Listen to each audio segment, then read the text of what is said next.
The rain lashed against the car windows as the Williams family drove through the winding country road, their headlights piercing the darkness. Emma Williams glanced back at the small figure in the rear seat. The girl, perhaps 9 years old, sat perfectly still, her pale face illuminated by the occasional flash of lightning. "Are you okay back there, sweetie?" The girl, Sophie, didn't respond. She never did. Emma had read about selective mutism, how trauma could seal a child's voice behind an invisible wall. She believed they could break through that wall with time and love. "Maybe we'll get a smile by the end of the week." Emma shot him a disapproving look. "Emma, give her space." The orphanage director's words echoed in Emma's mind. "She's been through a lot. Be patient."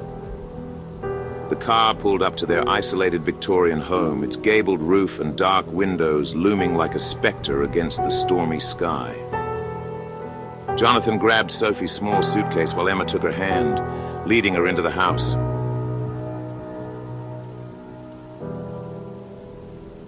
Inside, the warmth of the crackling fireplace welcomed them, and Emma knelt to Sophie's eye level. "Emma, this is your home now. Your room is upstairs, and if you need anything at all, just come to me, okay?"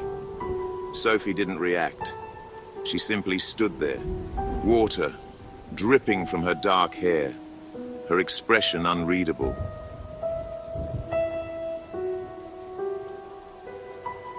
The first few days passed uneventfully, though an undercurrent of unease lingered. Sophie spent her time sitting quietly in her room, her doll-like features betraying no emotion.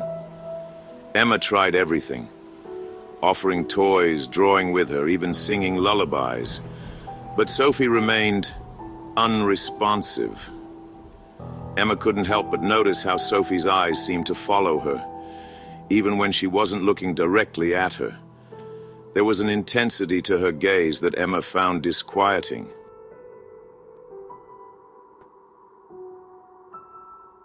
One evening, Emma heard faint giggling echoing down the hall.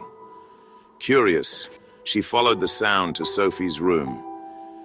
She peeked inside and froze.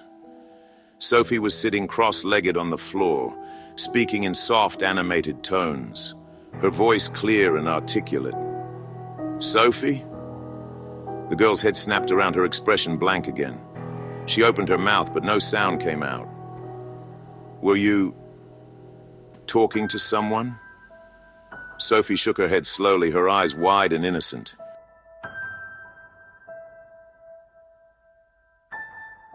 It was easy to dismiss as imagination, but over the next few nights, the strange occurrences grew harder to ignore. Whispers drifted through the house at odd hours, though Sophie was always alone. Her toys would appear in places she couldn't have reached, and once, Emma swore she saw a shadow dart across the hallway, only to find Sophie sitting silently in her bed.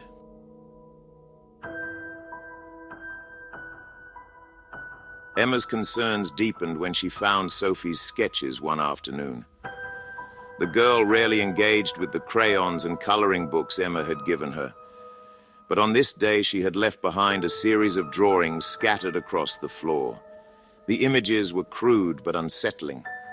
A tall, dark figure standing at the foot of her bed. A house with its windows blacked out and claws scratching at the roof. A girl, clearly Sophie, standing in the middle of a group of children, all of whom had empty, gaping faces. Emma's hands trembled as she picked up the drawings. Emma, Sophie. The girl appeared in the doorway, silent as always, her dark eyes fixed on Emma's hands. "Did you draw these?" Sophie nodded once, her face unreadable. "Emma, they're very creative. What's this one?" She held up the image of the dark figure. "Friend." Emma felt her stomach drop. "Friend?" Sophie's lips curved upward into a faint, eerie smile, the first expression Emma had seen from her.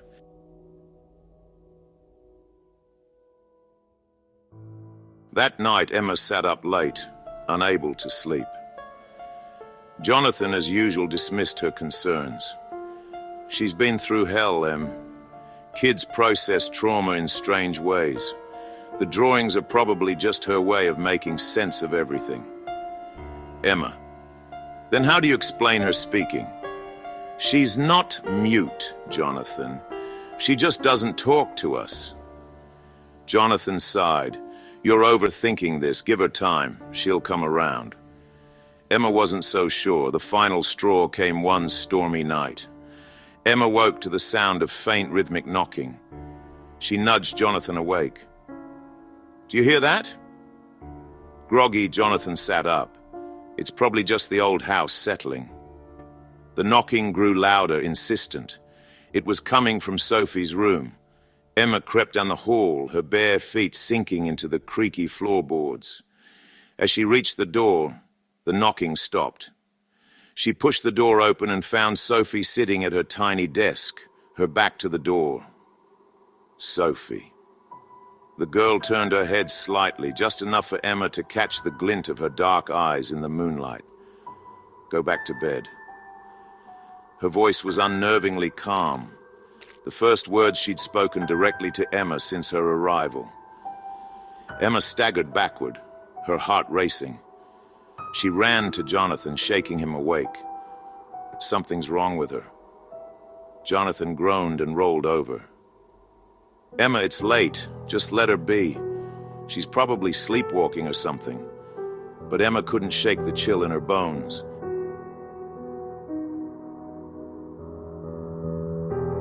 The next day, Emma called the orphanage. I need to ask about Sophie. The director's voice on the other end was apologetic but firm. I'm sorry, Mrs. Williams, but we've already provided all the information we have on her. Has she ever had unusual behavior? There was a pause. Why do you ask? Emma hesitated. She talks sometimes, but only when she thinks no one's listening. And the things she says, they're strange, I see.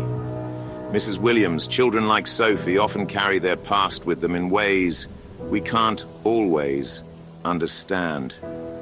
I urge you to be patient. Emma hung up, her frustration mounting. She was certain now that Sophie's silence wasn't just a symptom of trauma. It was a warning. The following week brought an oppressive sense of dread to the Williams household. Though Jonathan remained dismissive of Emma's concerns, the strange happenings grew more frequent and more impossible to ignore. Emma began keeping a journal, documenting every odd occurrence in an effort to make sense of it all.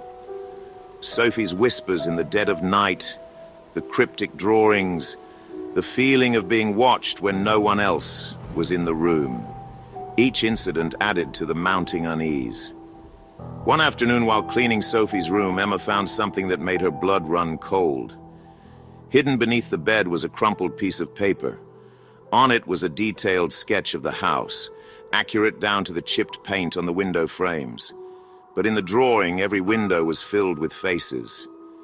Emma's hand shook as she stared at the paper. The faces were hollow, their eyes dark pits, their mouths twisted into silent screams. Sophie. Just then, a gust of wind slammed the door shut behind her. She whirled around, clutching the drawing to her chest. The room was empty, but the air felt heavy, charged with something she couldn't name. That evening, Emma tried once again to connect with Sophie. Would you like to help me bake cookies? Sophie sat on the floor, cradling a worn teddy bear. She didn't look up. Emma sighed. You know, when I was your age, I loved baking. My mom and I would... Don't go in the basement. The words were so sudden and so clear that Emma froze. Sophie was staring at her now, her dark eyes unblinking. What did you say? Don't go in the basement. Then she stood and walked out of the room, leaving Emma kneeling there, her heart pounding. Emma couldn't get Sophie's warning out of her mind. The basement had always been an afterthought, a dusty, unfinished space they used for storage. But now it loomed large in her thoughts. That night, after Jonathan went to bed, Emma stood at the top of the basement stairs, clutching a flashlight. She told herself it was just a precaution, a way to put her mind at ease. The wooden stairs groaned under her weight as she descended into the darkness. The beam of the flashlight swept across cobweb-covered shelves and cardboard boxes. The air was damp and smelled faintly of mildew. At first, everything seemed normal, but then in the far corner, Emma noticed something odd. One of the walls had been partially plastered over, leaving an uneven patch that didn't match the rest of the concrete. Frowning, she approached it, running her hand over the rough surface. The plaster felt brittle, as though it had been hastily applied. Suddenly, the flashlight flickered, plunging the room into darkness. Emma's breath caught in her throat as she smacked the flashlight against her palm, willing it to work. When the light sputtered back to life, she saw it. A handprint on the plastered wall, faint but unmistakable. Emma stumbled backward, her chest tightening. She bolted up the stairs, slamming the door behind her and locking it.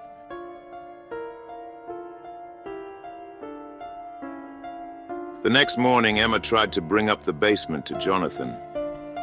"There's something down there. I'm not imagining this." Jonathan sighed. "Em, it's an old house. Things creak, shadows move, your mind fills in the blanks. I saw a handprint, and Sophie, she told me not to go down there. She knows something, Jonathan." Jonathan pinched the bridge of his nose. "Look, I'll check it out this weekend, okay? But you need to stop scaring yourself over nothing." Emma wanted to argue, but she knew it was pointless. Jonathan wasn't going to believe her until he saw it for himself, if he ever did. That night, the whispers returned.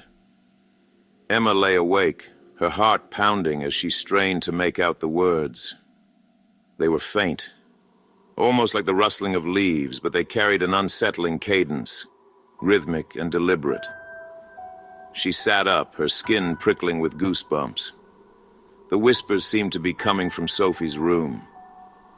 Emma hesitated for a moment before grabbing the flashlight from her nightstand and stepping into the hallway. The air felt colder here, and the whispers grew louder as she approached Sophie's door. She pushed the door open and shone the flashlight inside. Sophie was sitting on the floor, facing the corner. "Sophie." The girl didn't turn around. Emma took a cautious step forward. "Sweetie, are you okay?"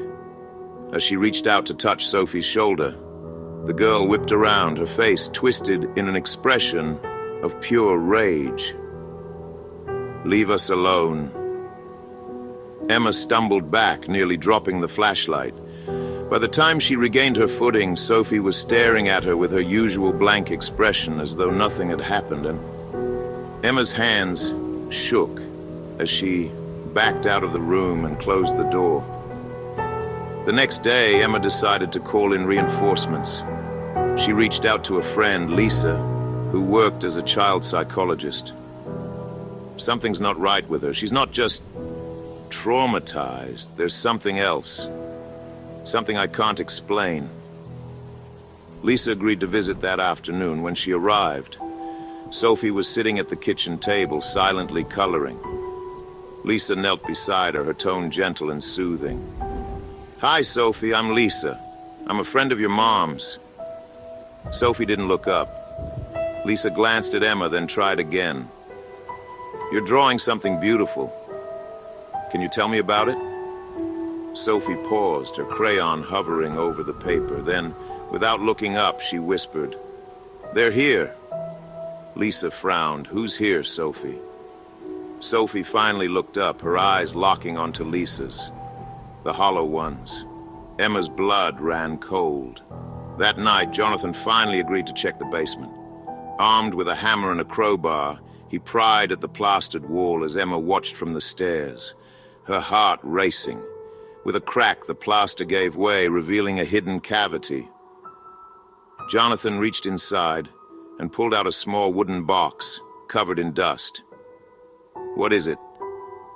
Jonathan opened the box, revealing a bundle of old photographs. The images were faded, but the faces were clear, children all staring blankly at the camera. Emma's breath caught as she recognized one of the faces. It was Sophie. Before she could say anything, the flashlight flickered, and the basement was plunged into darkness. The flashlight's beam sputtered, illuminating the hollow cavity in the wall. Jonathan retrieved the old journal, his hands trembling as he flipped through the pages. They come to reclaim what is theirs. The girl is not a child, but a vessel, a fragment of something ancient, bound to the house. Emma stared at him, her stomach twisting. Sophie. She's part of this. Suddenly, the temperature in the basement dropped, and the faint sound of humming filled the air. It wasn't coming from upstairs or outside. It was resonating through the walls, as if the house itself were alive. "Do you hear that?" Jonathan nodded, his face pale. He shined the flashlight around, and they noticed something they hadn't before. Deep carvings etched into the walls of the basement, spiraling runes and symbols that glowed faintly when the light passed over them. Emma's breath quickened. "Jonathan, we need to leave. Now." Back upstairs, they found Sophie standing in the center of the living room, her hands clasped behind her back. Her dark eyes were focused on a spot just beyond them, as if watching something they couldn't see. "Sophie, we're leaving. Grab your things." The girl didn't move. She tilted her head, a small smile playing on her lips. "It's not the house. What are you talking about?" "It's me." The words sent a chill through Emma's body. Sophie stepped closer, her bare feet soundless on the wooden floor. "They put me here, a long time ago, to keep the house quiet." Emma felt her knees weaken. "Keep it quiet? From what?" Sophie's gaze grew distant, her smile fading. The hollow song. "If I leave, it starts again. That's why they came for me at the orphanage. Why no one else wanted me." Jonathan grabbed Emma's arm. "She's making this up." But his voice lacked confidence. Emma crouched down, her heart pounding. "Sophie, who are they?" Sophie's lips trembled as if trying to form the words, but her body went rigid. Then, from somewhere deep within her, a low, resonant hum began to emanate. The sound was unnatural, vibrating in the walls and floors. Objects around the room began to shake. The vase on the mantel, the pictures on the wall, the chandelier overhead. Emma clutched her head as the hum grew louder, pressing into her skull. Jonathan stumbled back, his hands covering his ears. "What's happening?" Sophie's voice cut through the chaos, calm and clear. "The hollow ones are waking up." Emma fought through the disorienting noise, grabbing Sophie's shoulders. "Sophie, stop this. Tell us how to stop it." Sophie's head tilted again, her expression unreadable. "You can't stop it. You can only choose who it takes." The hum swelled into a deafening crescendo, and the room plunged into darkness. Emma's vision swam as she felt a rush of air, like the sensation of being pulled underwater. When the noise finally stopped, she found herself standing in the basement again, though she had no memory of walking there. Jonathan was beside her, his flashlight flickering weakly. The basement was transformed. The glowing runes now pulsed with life, their intricate patterns crawling across the walls like living veins. Sophie stood in the center of the room, her small form dwarfed by the pulsating light. She held the journal in one hand and a jagged shard of glass in the other. "You can leave, but the hollow one needs a vessel." Emma realized with horror what the girl meant. "No. No, we're not doing this. You're coming with us." Sophie's eyes softened for a moment, her childlike innocence briefly shining through. "I don't want to stay. But if I go, The hollow ones will follow me. It'll take everyone. Jonathan gritted his teeth. This is insane. Emma, we're taking her and getting out of here. Before he could move, the journal in Sophie's hand burst into flames, disintegrating into ash. The runes on the walls pulsed brighter, and the house began to groan as if it were alive. Choose. Me or the world. Jonathan lunged towards Sophie, grabbing her wrist. We're not leaving you here. But the moment he touched her, a blinding light erupted from the runes, and a force threw him backward into the wall. Emma screamed, rushing to his side. He was alive but dazed, his head bleeding. Sophie stepped forward, the glow of the runes reflecting in her eyes. If you don't choose, the house will. Emma felt the weight of the decision crush her. There has to be another way. Sophie looked at her, her expression filled with sorrow. I'm sorry. The humming returned, louder and more violent than before. The walls began to crack and the foundation of the house shook. Emma realized there was no time. She grabbed Jonathan, pulling him to his feet. We have to go. What about Sophie? Emma hesitated, tears streaming down her face. She made her choice. They scrambled up the stairs, the house crumbling around them. When they reached the front door, it swung open on its own, revealing the dark, stormy night. They ran outside, collapsing on the lawn as the house groaned and buckled behind them. Just before the structure collapsed entirely, Emma turned back and saw Sophie standing in the doorway, her face calm and resolute. The house caved in with a deafening roar, the sound reverberating into the night. In the days that followed, Emma and Jonathan tried to piece their lives back together.